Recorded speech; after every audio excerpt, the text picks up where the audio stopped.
This is truly the scariest, most horrifying thing that has ever happened to me. I've never been so petrified in my life. Till this day, I still don't know who this man was, what he was trying to do, or if he's still where I saw him. I'm sorry for how long the geographical description is. I just want everyone to understand how secluded I was when this happened, and how badly it could have ended if it wasn't for my parents.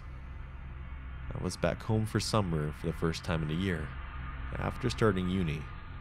Our home was, still is, just outside of a small town with forest all around it.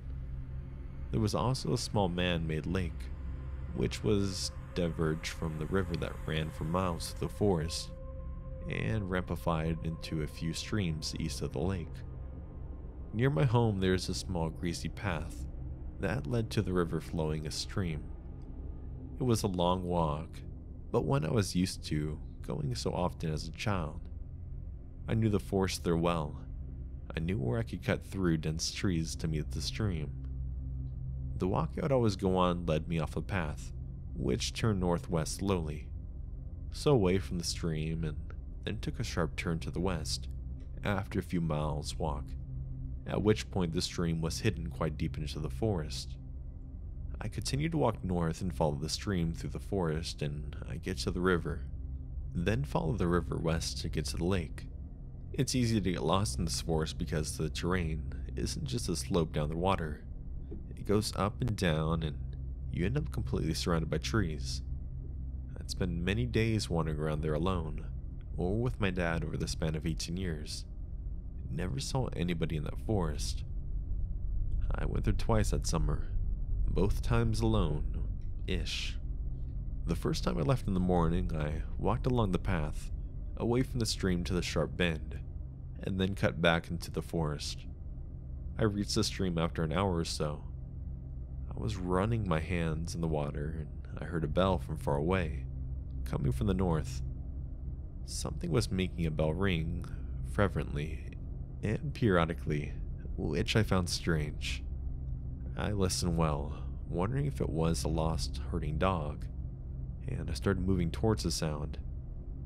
Yeah, I bloody know that I'd be the first person to die, but I was heading north away, so what the hell.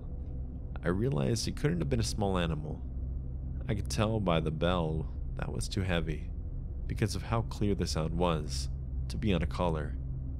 I kept moving and the bell was moving away from me. It stopped completely after 5 minutes. The stream wasn't big enough or strong enough to carry a bell. That could have been enclosed in a tin or something. And the river was too far still. I thought about everything, but nothing explained the sound apart from one obvious thing, which I just didn't feel comfortable with the reason. I knew it had to have been a person. I stopped thinking about it and just walked on normally, until I found a badger. A bloody dead one, carefully decapitated. It had obviously been done with a knife, and it was freshly done. The blood was still limp, and there wasn't too much smell coming from it. The wound was full of maggots, but I knew that it happened soon after exposure. The sound of the bell had been following the stream. So had I. The badger was put there, maybe killed there, at least decapitated, while I was walking that way, I suppose. Don't know really. Nothing else happened that day. 1 week later I went back for the second time that summer, and the last time ever. I left home around 6 p.m. and I made it to the stream, then walked to the river in an hour. Then I decided to go back the way I came because it was getting late, and it was raining quite heavily. The sun set around 9 p.m. I was walking as fast as I could, and the sound of the rain in the trees was surreal and loud. I was somewhat trotting with my head down for a while, through the clearest and most open part of the forest, when I bumped into something heavy. The smell was sickly. It was the decomposing body of the badger, with his head strung to his front paws. That area looked a bit like a ham because of the way it was tied, just swinging from a tree, like an almost literal load of bollocks. It was this putrid bag of stench, wet and dripping green liquid. I started gagging. I had some sort of mucus-textured fluid in my hair. It was repulsive. At first I just stared at it, slightly gobsmacked. Then I started fidgeting violently, because I felt like I was drenched in its juices. I was soaking from the rain, and my senses became confused. It felt like a bucket of ice-cold water had been thrown over me, when I realized that I walked the same way to get to the river. So someone had strung up the body after I passed it on the way there.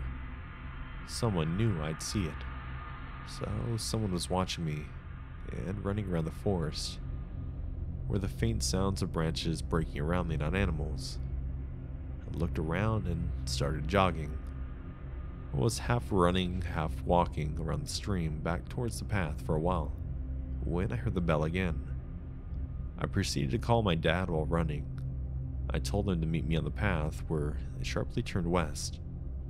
It was the closest part of the path to me, to go as fast as he could, and that someone was in the forest. I can't explain the feeling I had. It was like I just shit out my intestines and my stomach. I literally felt like the hairs on my neck raised despite being soaked. It was dark and I jogged as fast as I could. I was panicking because the path was still a bit far away, just too far to feel safe. It was still raining and every single sound was muffled. I felt like everything was further away than ever before. The bell went on for a long way, longer than the last time, on and off. I felt like it was surrounding me at one point. The fear combined with my compromised hearing, and the fact that I couldn't flip and breathe properly was making me slightly lose my sense of direction. I was automatically heading southwest, but I wasn't really sure what I was even doing. I was breathing like a goddamn horse, coughing at my lungs, crying out loud like a toddler does, tripping over leaves and twigs like an idiot. I stayed on the phone with my mom, who was on her way with my dad. I kept hearing the sounds, but I wasn't sure what they were.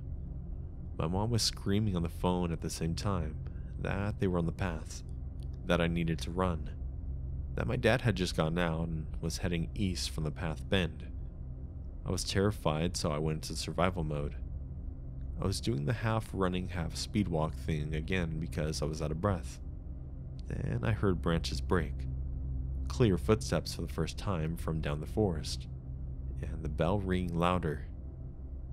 I didn't want to look, but I went ahead and looked over my shoulder. That's when I saw what was in the forest with me, a tall figure creeping in my direction, and at the very end of the clearing, ringing its bell slowly in front of his stomach. I could tell he was just staring straight at me. Now, I don't know if I had a hidden secret sprinting ability, or instinctual adrenaline-induced superhuman powers, but when I tell you I ran for my life, I fucking didn't look back once. I screamed as much as I could. I lied. I'm on the phone with the police. They're on the path. Dad, I can see you. I'm here. I wanted to yell, Dad, please, where are you? But I kept that to myself. I felt like something awful was going to happen. I felt like the man was right behind me. I kept telling myself not to look back, and I was gasping and wheezing, crying so hard and screaming for my dad. I felt shivers in my neck, and then switched off. I just ran. I even dropped my bag and only realized I didn't have it anymore when I was in the car. I felt like my phone was on my way home. Things no longer felt real, and it was like my legs were moving by themselves. I didn't know if the man was still following me. I could only hear my heart beating in my ears and the bell. I finally heard my dad shout my name, and I knew he was coming my way, and that he could see me, because of the intonation of his voice. I pretty much lugged myself at him when we got to each other. My dad heard the bell too, and my mom could hear it on the phone. She was waiting with the car ready to leave fast. We went directly to the police station. I got medical attention soon after. My dad burst into tears in the car, said he could hear the bell, and thought he wouldn't be able to see me. Asked what if I didn't have my phone, and What if he hadn't picked up? They were almost as terrified as me because they witnessed everything through the call. They could hear me trying to run and they could hear the danger. They just couldn't see it.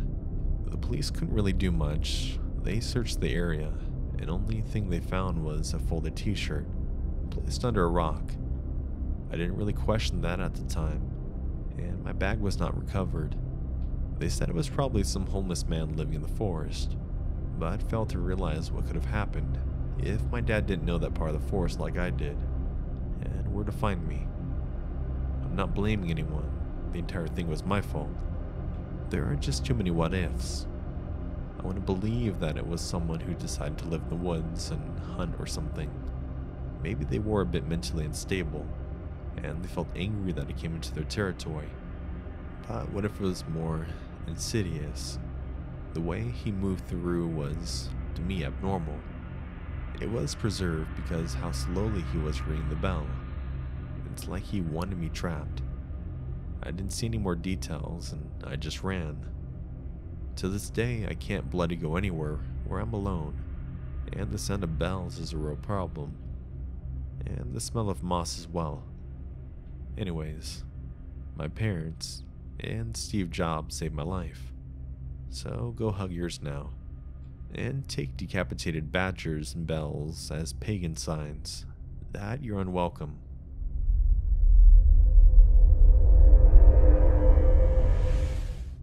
About 2 years ago, I moved into a new apartment. The walls were very thin, and because of the fire safety laws in my city, my bedroom had one window, which led into the living room, and none with outside access. The window will be important later. It was a 3-bedroom, one for me, one for my master tenant, and one spare, which at the time was rented out by a pretty friendly guy.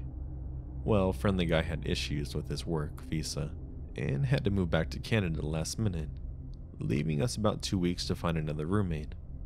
Our quickest and easiest option was Craigslist. Due to my work schedule, I had no part in the selection process, but was content when the new roommate moved in a little later. He seemed a bit off, but friendly. He was very tall, large guy, but pretty quiet, and not someone I wanted to go out of my way to hang out with, but he was okay to be around and be cordial with. About 2 weeks into this move-in, the master tenant left for Hawaii, leaving him and I alone in the house for the month-long duration of his stay. For the first few days, things were normal. All of a sudden, about 4 days into the trip, I'm woken up at about 8 a.m. to a frantic knocking at my door. Roommate, we'll call him Kyle, is standing there when I open up, looking frazzled. He looks me dead in the eye and says, "So, do you want to tell me what happened last night?" To which I was shocked and confused, because I had come home from work at about 9 p.m. and immediately showered and went to bed. I explained this to him, and he tells me that he heard me screaming and arguing with someone in my room, and that he saw me on the side alley out of my window, arguing with our landlord, who I've never even seen at this point. That he heard people coming in and out of the house. I tell him no way, none of that ever happened. After staring at me for a little longer, he leaves and doesn't bring it up again. The next morning I wake up to the same thing. This time he says he saw me arguing with my boyfriend. I was single at the time. He had seen me talking with our other roommate, who was in Hawaii, and asking me for my badge number of the officer I spoke to, since he had apparently seen me talking to a bunch of police as well. This time I get angry and more or less tell him to cut the shit out, because I'm not doing anything and don't know what he's going on about. He gets a weird look on his face and says, "I think I had a seizure in my sleep.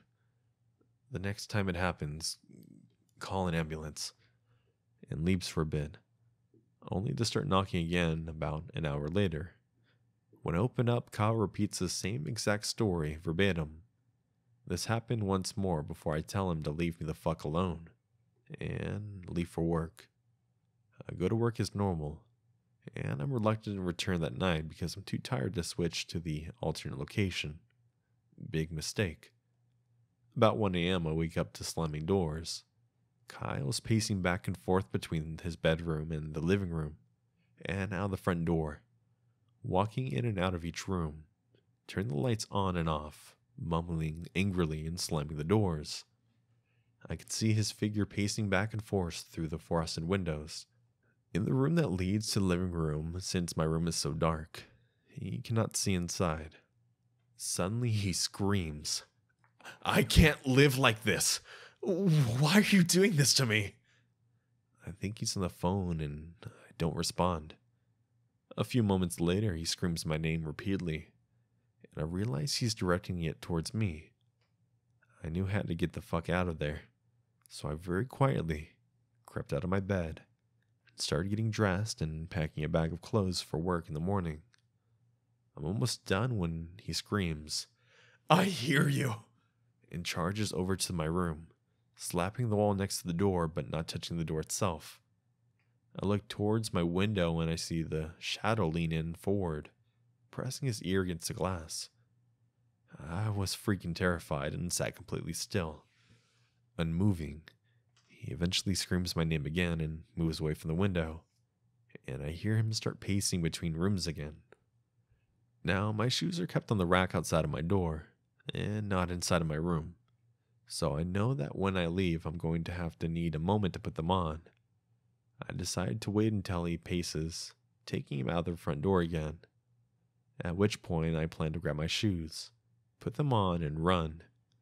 As formulating this plan, the pacing stops. He screams, "Do you want to fucking fight about this? Come out right now, and we'll fight, I swear to God." I'm very small, 5-foot girl, and this guy is easily 3 times my size, so I'm definitely not looking to fight things.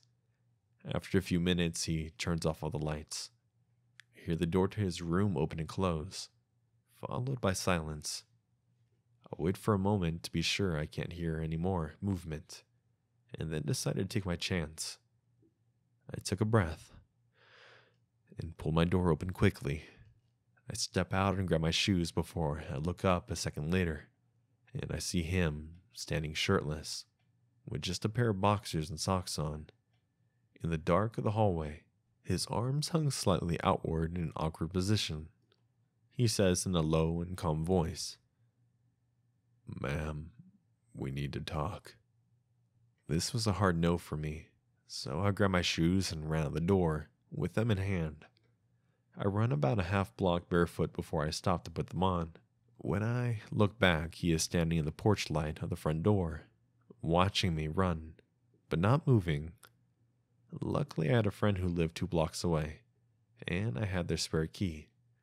So I let myself in and crashed there for the night, and that's where I stayed for the next week or so while I worked things out with the master tenant, and Kyle agreed to move out within the week.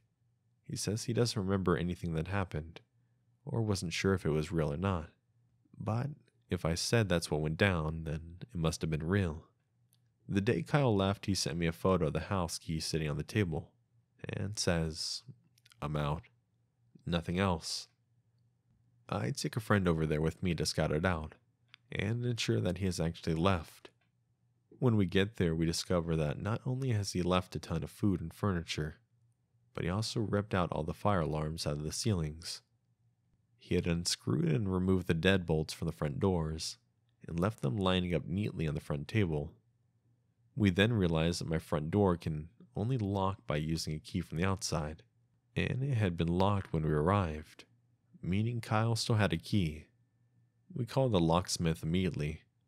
Even after changing the locks, I was still terrified to stay there alone afterwards, and never went to sleep at night without barricading the door with chairs and other furniture. To this day, I still fear for the safety. He was obviously psychologically unstable, but also wondered what could have happened if I hadn't been so lucky as well.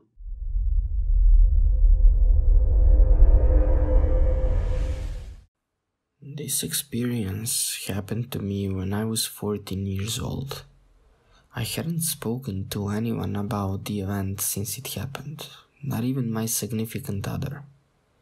I'm 20 years old now, about to double major with my first 2 degrees in psychology and anthropology. Recently, for reasons unknown to me, the memories of this strange happening have resurfaced and are continuing to plague my waking thoughts, as well as my unconscious and subconscious. As we are taught in psychology, talking about the situation could help with repressed trauma. So here it goes. I live in the high desert mountains of Southern California, situated just below the Sierra Nevadas, about 30 minutes west of Mojave. My town is no booming metropolis. At the time, our largest market was a Kmart, one of the last still in business, I might add, and we only had 4 stoplights in town. This takes place in a subsection of the town about 13 miles from the shops, banks, and restaurants, in a small community largely inhabited by retirees. It's smack dab in the middle of summer, and the temperatures were well in the high 90s to low hundreds. My nightly routine would consist of walking my Australian Shepherd, however. I would wait until it was almost dark to avoid the heat. I grabbed my phone, a small pocket knife, some headphones, my pup, and set out for my nightly walk. My community is also home to a significant amount of equestrian riders as well as cattle ranches. The trails I walked were designated horse riding trails set between pastures. That night, I had decided to take the horse trail that stretches for approximately 2 miles between back-to-back paddocks. It's basically a long, narrow trail that's between very large backyards. My ending destination was the Equestrian Center, a communal equestrian park where all types of horse riders could enjoy various activities on their horses. Making my way through the sandy terrain of the trail, it was nearly dark now. The sky was becoming a deeper shade of blue every time I looked up, and my dog was becoming harder to see. I estimated my arrival at the Equestrian Center to be around 15 minutes from my current position, so I sent a text to my mother. "I'll be at the Equestrian Center in about 15 minutes. Could you meet me there?" "I'm too tired to walk back." My mother had replied, "Sure, I'll leave in 10 minutes. Now it was nearly pitch black with only the moon guiding me with its low light. There was just the slightest of visibility, forcing me to turn on my cell phone's dim flashlight. Entering the Equestrian Center now, I noticed something that startled me immensely. A very tall person, a man about 10 to 15 feet into the enchanted forest trail, with his back towards me, standing completely still, his head facing the sky and his hands open, palms pointing in front of him while his arms are at his side. He was tall, approximately 6 feet, slim build, short dark hair, was wearing what looked to be light blue scrubs, or at least a very thin blue napkin-like material, and was barefoot. What startled me the most was his demeanor and what he was doing.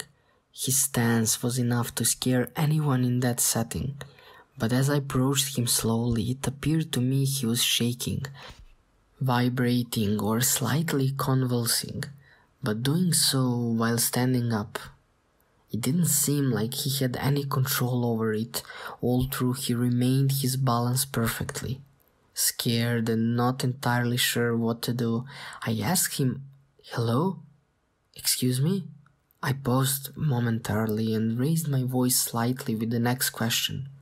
"Is everything all right?"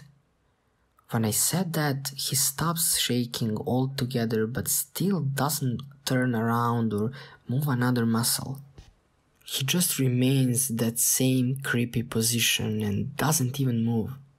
For a brief moment, I had thought I might have been imagining this.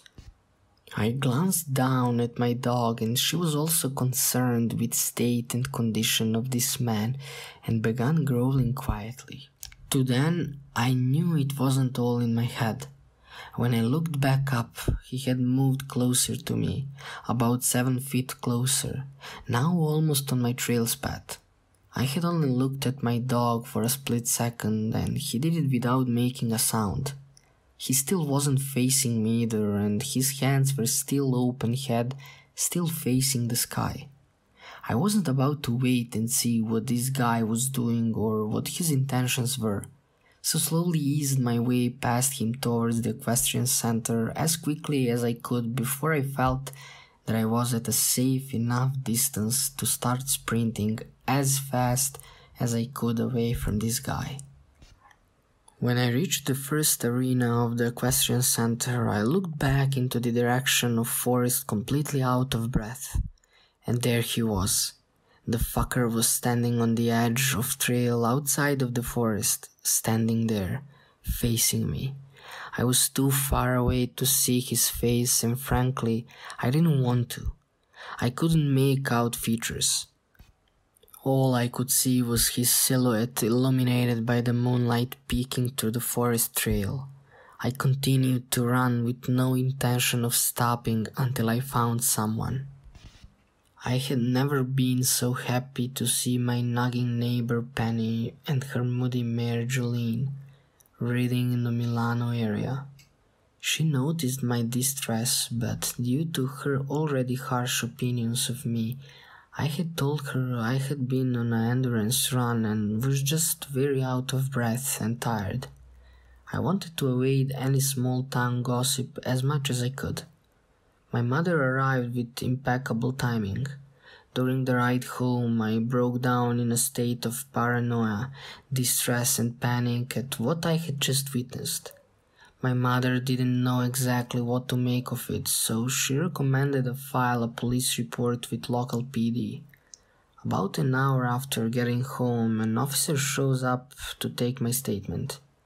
Following up the next day, the same officer claims to have went and checked out the area but didn't find anyone or anything out of the blue apart from partials of bare footprints.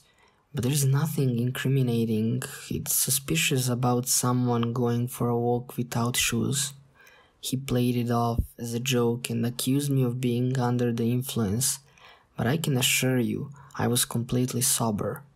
Nothing ever came out of this. I attended weekly therapy sessions for almost 2 years following this event and never went on walks by myself ever again. I had night terrors about the man and still do. I still don't know what to make of it. I don't know if I ever will.